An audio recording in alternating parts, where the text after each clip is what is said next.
रायगड जिल्ह्यात सुरू असलेल्या अतिवृष्टीमुळे 8 जुलैपासून रायगड किल्ला हा पर्यटकांसाठी बंद करण्यात आला आहे। रायगड किल्ल्यावर पायी जाणारा चित्त दरवाजा आणि नाणे दरवाजा मार्गे बॅरिकेडिंग करून तो बंद करण्यात आला आहे। पोलीस बंदोबस्त देखील या ठिकाणी तैनात करण्यात आलेला आहे। त्यासोबतच जे पर्यटक आधीच किल्ल्यावर होते त्यांना रोपवेने गडावरून खाली उतरवण्यात येते। यासोबतच रोपवे देखील बंद करण्यात आल्याची माहिती इथल्या प्रशासनाकडून देण्यात आलेली आहे। गणेश म्हाप्रळकर आपला प्रतिनिधी आपल्यासोबत आहे। गणेश, रायगड किल्ला हा पर्यटकांसाठी बंद करण्यात आल्याचं समजते। सध्या रायगडावर कितीसे पर्यटक अडकलेले आहेत, त्यांची सुखरूपपणे सुटका झाली आहे का, काय अधिकचे तपशील आहेत?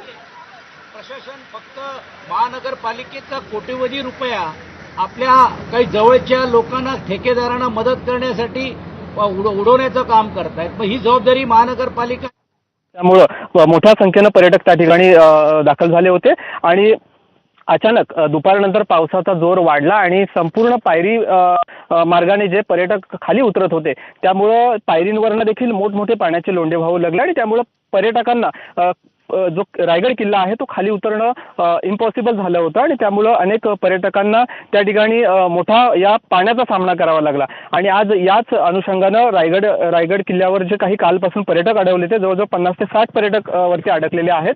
त्यांना आता सुखरूप बाहेर काढण्यासाठी रोपवेच्या मार्गाने त्यांना खाली उतरवण्यात येत आहे आणि त्यामुळे जिल्हा प्रशासनानं आता पुढील काही दिवस हा रायगड किल्ला आजपासून पूर्णतः पर्यटकांसाठी आज बंद ठेवलेला आहे। दीपक, गणेश, धन्यवाद दिलेल्या सविस्तर माहितीबद्दल। तेव्हा रायगड किल्ल्यावरची आपण ही दृश्य पाहतो।